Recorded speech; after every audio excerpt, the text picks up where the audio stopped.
My brother just tried to propose to my fiancée in front of our whole family to prove she still had feelings for him, and I'm scared she might have second thoughts about marrying me because of this. My 28 male brother Mark, 26 male, used to date my fiancée Jen, 26 female, a year ago. For context, they dated back in August 2022. They were only together for a month before he broke things off with her because he was bored of being in a relationship and never really wanted to settle down anyway. At the time they were dating I was in a different state, so I had no idea he even had a girlfriend, and I had no idea who Jen was until I met her. Jen and I met at a bar when I moved back in October and hit it off really well. She was easily the most beautiful and intelligent woman I ever met, and we met up a few times more before we made it official. Fast forward to December and I finally bring her up to my family and propose them meeting her at Christmas. They knew I was in a relationship, but I'm not the most open about my personal life, so I kept details about her to a minimum until I knew how serious we really were. My parents asked to see pictures and they started passing my phone around the dinner table.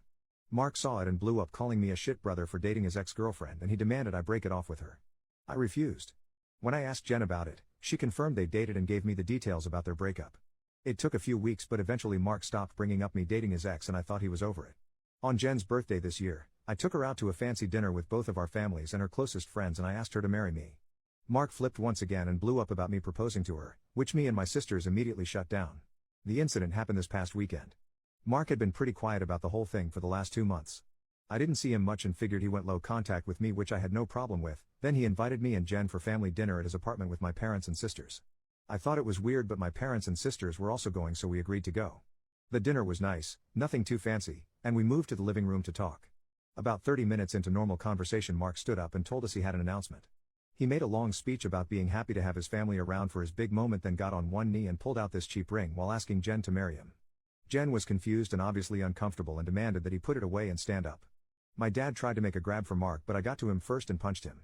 I won't repeat most of it, mostly because I was too angry to even listen to most of it, but he said something along the lines of wanting to show me that Jen wasn't really into me and just wanted to get back at him. Before it could get worse, my parents rushed me out and promised to talk to him. It's been a few days since it happened and I'm still pissed off. I don't know what to do at this point. I'm scared Jen might have second thoughts marrying me because of this.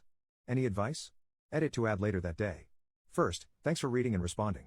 I want to clarify a few things that I saw in the comments. 1. Jen and I are newly engaged. It was one of those feelings where we both knew we were in it for the long run. As fast as it is, I'm sure about her. 2. When we met, I was the one who approached her, not the other way around. Whether she knew or had suspicions of us being related, I don't know. I asked after finding out they dated and she says she had no idea.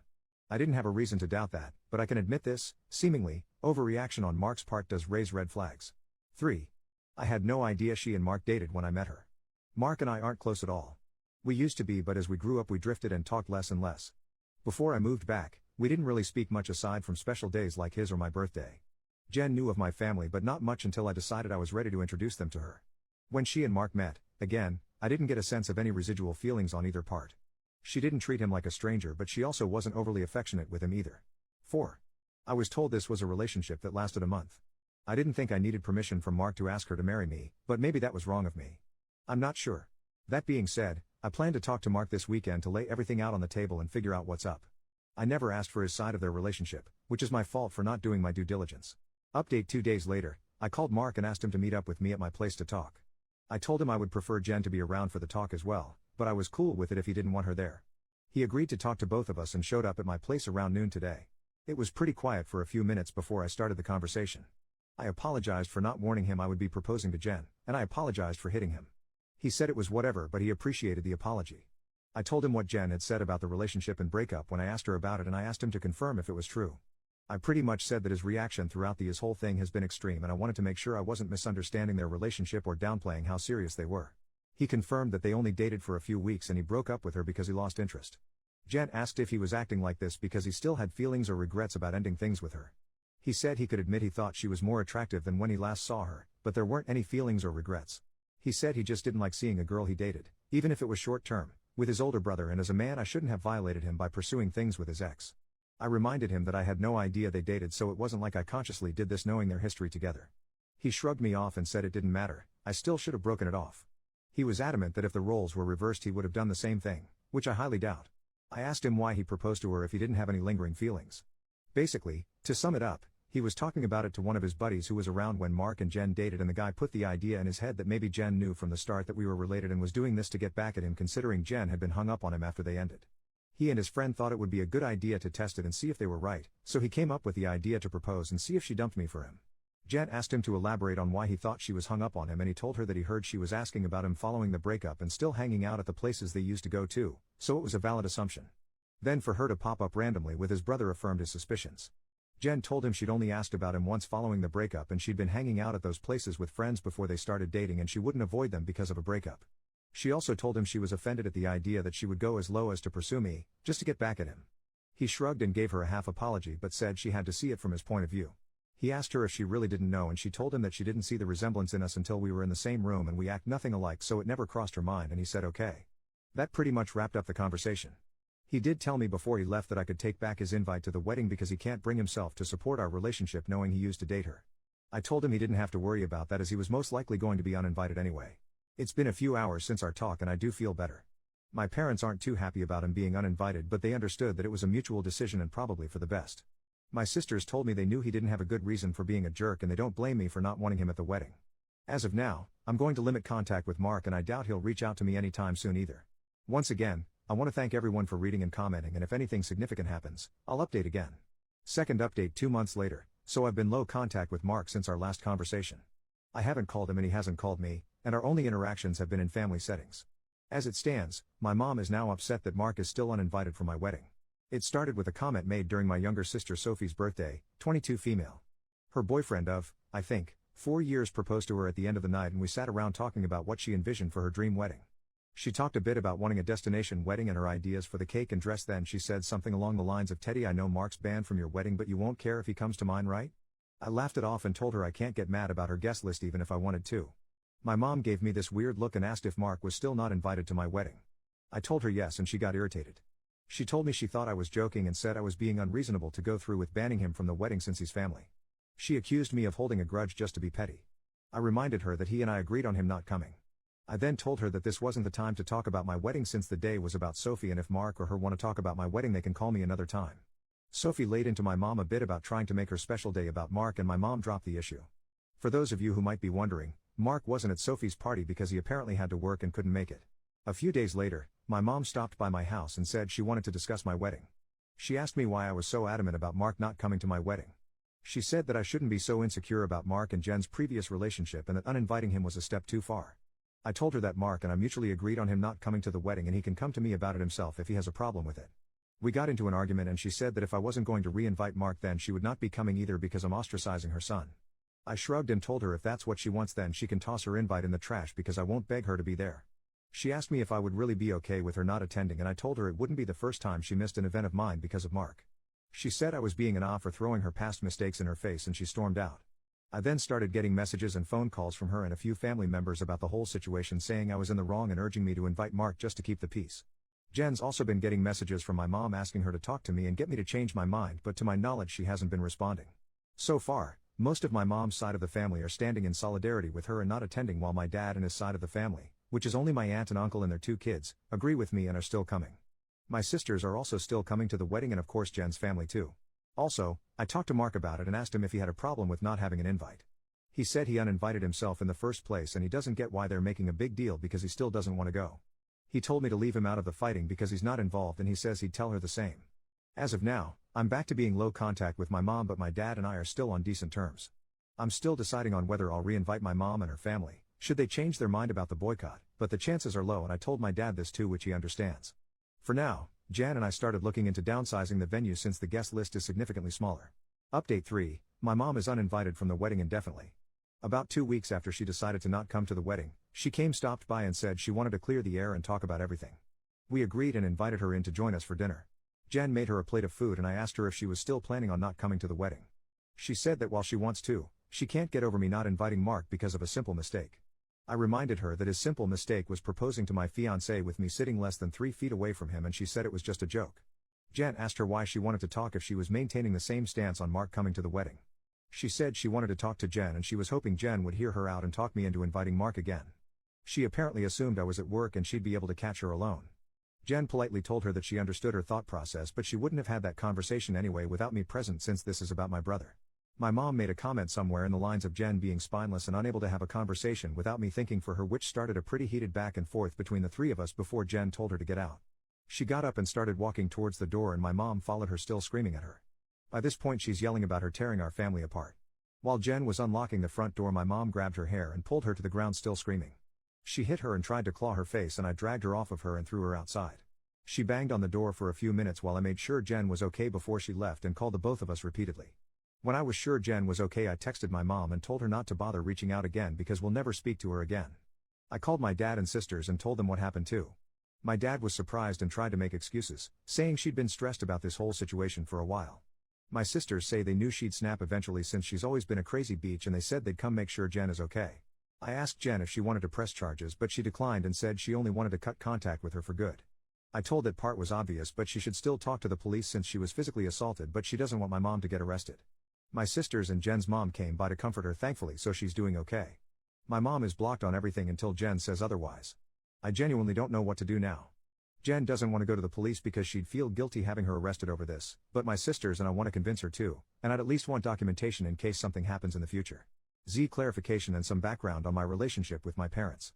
Some people were asking questions about my mom and my decision not to be open with Jen about my relationship with my parents. I figure I could give some background on why we're so strained. Like some of you said, Mark was the golden child. Mark was my mom's baby boy and she didn't do much to try and hide it. They didn't spend much time with my sisters and I like normal parents did with their kids unless they had to, but they'd spend time with Mark as often as possible like taking him out shopping while we stayed with a sitter, or bringing him home his favorite food and toys from the store when they'd shop alone. He usually got better things compared to the rest of us like new expensive clothes while ours were thrifted or new toys just for him compared to old toys we had to share with each other. If my sisters and I got gifts, they were for us to share, but my mom made it pretty clear that Mark's things were only for him and we shouldn't touch it. When Mark would screw up, I'd get punished for not being a good role model and showing him the proper way to behave. For example, Mark went through a phase of breaking his toys and I got the beating because obviously he learned the behavior from me. When he was 8, Mark got in trouble at school for trying to push a kid down the stairs. I was grounded for 2 weeks and told to apologize to the kid for not teaching my brother right. When I turned 13, I pushed for my parents to start giving me an allowance. They agreed as long as I did household chores like mowing the lawn, taking out the trash, raking leaves, etc. It was usually somewhere around $25 a week to help me start saving. Mark saw that I was getting money and he begged my parents for an allowance too. Instead of making him work, $10 of my allowance money was given to him each week because we were doing such a good job with our chores, that he never touched. Whenever I asked him to help, he'd tell me it's not his job to do chores so why should he bother. It was around this time that I started really distancing myself from my brother. By the time I entered high school, we only talked to each other when we needed small favors or when we absolutely had to. I got my first job when I turned 17 because I wanted to finally get my own car and make money that they couldn't force me to give to Mark. My oldest sister Maggie helped me start my own bank account and showed me how to properly budget and save my money. I got my first car at 18 after all of my hard work. When Mark got his license, my parents asked me to let him use my car to get around and for extra practice behind the wheel. Reluctantly I agreed and for a while the arrangement was fine. Mark used my car when I didn't need it and helped maintain it pretty well. When he expressed wanting my parents to buy him his own car, my mom came to me and told me to give him my car because he needed it more. When I refused, she threatened to kick me out. We got in a fight that night which ended with her giving Mark my car and taking me to transfer ownership of it to him within the following few days. Since I didn't have anywhere else I could go at the time, I just sucked it up and signed it over. When I graduated high school, both of my parents skipped my graduation because Mark didn't want to sit in a long ceremony just to see me get a piece of paper, and my mom didn't want to leave him alone for the night. So I only had the support of my sisters and my aunt and uncle who wanted to take me out. They ended up having to bring me home at my parents' request because they made me dinner to make it up to me. It was a dinner I couldn't eat because my mom put shrimp and chicken on the same serving dish and I'm allergic to shellfish. My first year out of high school I worked 2 jobs to buy myself another car, and at the start of the new school year I moved away for college and cut contact with them. They, mostly my mom, tried to reach out for the first few months via social media and Sophie, but I never responded and I told Sophie she would be cut off too if she kept trying. When she couldn't get to me through Sophie, she tried going through my older sister Charlotte, and a few times through Maggie and Mark until I threatened to file a restraining order for harassment. It was a bluff because I had no idea how to do it, but it managed to scare her off and the most I got from her was happy holiday texts over the years. Around the time I moved back, Charlotte told me they had been seeing a family therapist, at Charlotte's request, and my parents wanted to apologize for their treatment of us. I was hesitant but I agreed as long as they would be genuine, and the reconciliation process started when I moved back home. That doesn't even scratch the surface of everything they put me through, and it took a lot for me to even begin to let them back into my life. When I met Jen, I wasn't sure where my relationship with her was going or where my relationship with my parents was going. I didn't want to mention my family at all mostly because I was ready to cut contact again if I needed to. Jen was understanding of it being a sore subject and didn't press for more. I hope this helps shed some light on some of the questions I've been seeing pop up. Update 4. I want to thank everyone who's taken the time to give me advice on what to do going forward and all the kind messages and comments I've gotten over the past few days and weeks. Jan and I have read the comments together and everything is appreciated. To answer the most common question about why I chose to reconnect after everything, the short answer is because I would do anything for my sisters. Charlotte wanted the entire family around and for the birth of her first child and to help her while she adjusts. She didn't want part-time aunts and uncles who would only visit her kid during birthdays and holidays. She was never the type to ask for much of anything growing up, so when she asked if I would be willing to try for her, I agreed because it would make her happy. I also think part of me hoped that maybe they'd changed. I don't regret trying to reconcile either. My parents are still terrible, but I met the love of my life, so I call it a win. A few people wanted to know if there's an update, so here we go. Sorry if it's a mess or confusing, a lot has happened. We filed a report with the police and were told that even though Jen doesn't want to pursue anything, it's not up to us to decide whether it goes further, but they would keep our preference in mind. We provided some pretty decent evidence of the assault, including pictures of Jen's face and texts with my mom and dad talking about what happened. We were advised to report and record any other incidents with my mom going further in case anything else happens. Considering where we live, I doubt it'll go anywhere, but at least we have it on record. I got about 100 angry text messages that tell me they at least spoke with her regarding the incident. My mom tried to corner me leaving my job and screamed at me about trying to ruin her life. She kept screaming that I was an awful son for trying to get her arrested over a small misunderstanding, and she didn't understand what she'd done to deserve being punished like this. I told her that if she didn't like being in legal trouble, then she shouldn't have hit Jen. She demanded I tell the police to forget the report, which I refused. I told her exactly what the officer said about it being out of my hands. She had a tantrum in the parking lot and hit me a few times, just on the chest and arm, before security intervened and dragged her off the property. I had to talk to my boss about the incident. Luckily, she was understanding of everything going on after I explained what was happening. When I got home, I told Jen what happened. She was upset and asked that we discuss the plan with my family moving forward. It was a long talk, but we took the advice of some Redditors and decided to go completely no contact with my family aside from my sisters. We agreed that having them in my life is adding unnecessary stress for the both of us, and we aren't even married yet. She told me she wanted to consider moving away and putting some distance between us and my family. She said that she tried to stay out of my family issues because it's not her place, but she refuses to put up with my mom and her behavior or my dad enabling her abuse. A lot more was said, too much to put in this post, but I agreed with her that they were more trouble than they're worth, and I also don't want to put up with this anymore. I also agreed to go to therapy, and she's helping me find a therapist.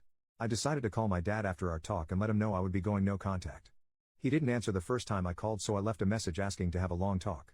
When he called back, he asked if it was okay for my mom to be a part of the conversation. I told him it was okay since she needed to hear what I had to say too. The conversation went about as well as you could expect. I told them both that Jen and I are cutting them out of our lives.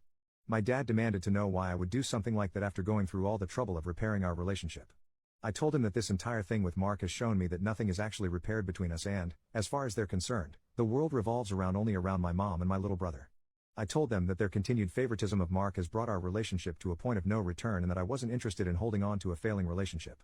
I told them that I agreed to reconcile for Charlotte's sake, but I don't appreciate all of the disrespect towards me and Jen, and that I wouldn't put up with it anymore for both of our sakes.